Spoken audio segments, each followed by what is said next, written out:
కలకత్తాలో వైద్యులపై జరిగిన అత్యాచారం, హత్య నన్ను తీవ్రంగా కలిచివేసిందని జనసేన డాక్టర్స్ సెల్ రాష్ట్ర అధ్యక్షులు బొడ్డేపల్లి రఘు అన్నారు. సభ్య సమాజం తలదించుకునే విధంగా ఈ ఘటన ఉందని, ఈ ఘటనకు దేశమంతా అండగా ఉందని పేర్కొన్నారు. ఈ ఘటనను తీవ్రంగా ఖండిస్తున్నామని అన్నారు. వారి కుటుంబానికి న్యాయం జరగాలని, బాధ్యులపై కఠిన చర్యలు తీసుకోవాలని, నిందితులను కఠినంగా శిక్షించాలని కోరారు. దేశవ్యాప్తంగా డాక్టర్ల నిరసనకు సంఘీభావం తెలుపుతూ వారి నిరసనలు సభ్య అని మద్దతు పలికారు. మహిళల పట్ల మరి ప్రతి ఒక్కరూ గౌరవభావంతో మెలగాలని, విద్యార్థులకు గుడ్ టచ్, బ్యాడ్ టచ్ భేదం తెలియజేయాలని, విద్యార్థులు ప్రతి ఒక్కరూ సోదరభావంతో మెలగాలని కోరారు. ఈ కార్యక్రమంలో జనసేన నాయకులు, కార్యకర్తలు పెద్ద సంఖ్యలో పాల్గొన్నారు.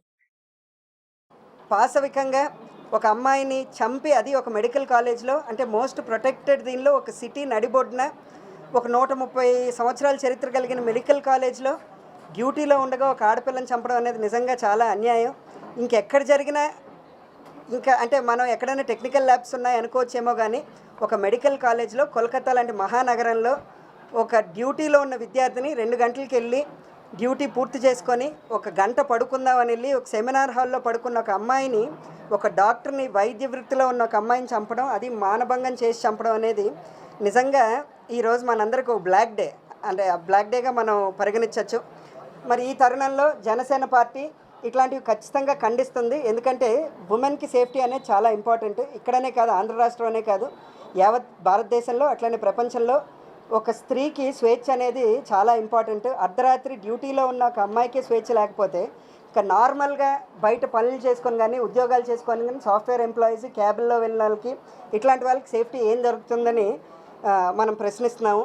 అలా ఈ అమ్మాయిల సేఫ్టీ కోసం ప్రత్యేకంగా మనం ఏదో ఒకటి సొసైటీలో మనం పుట్టినందుకంటే కేవలం ప్రభుత్వం మీద లేకపోతే గవర్నమెంట్ మీద వదిలేయకుండా మనం కూడా మన పిల్లల్ని మనం ఎడ్యుకేట్ చేయాలి. అట్లానే చాలామంది చెప్తూ వచ్చారు గుడ్ టచ్, బ్యాడ్ టచ్ అని. ఇది ఒక ఆడపిల్లలకే కాదు, ఖచ్చితంగా మగపిల్లవాళ్ళకి కూడా ఈ గుడ్ టచ్, బ్యాడ్ టచ్ అనేది నేర్పించి సంస్కారంతో వాళ్ళని పెంచాలని తల్లిదండ్రులందరికీ విజ్ఞప్తి చేసుకుంటున్నాం.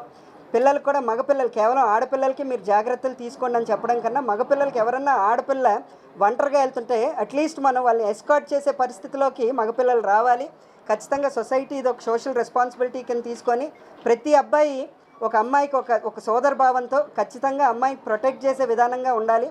అట్లానే ఎన్సీడబ్ల్యూ కూడా ఈ కేసు, ముఖ్యంగా ఈ కేసు వర్క్ కానీ వచ్చినట్టయితే ఎన్సీడబ్ల్యూ కూడా, నేషనల్ కమిషన్ ఫర్ విమెన్ కూడా కొన్ని సూచనలు, సలహాలు, అందులో ల్యాబ్సెస్ కూడా ఇవ్వడం జరిగింది.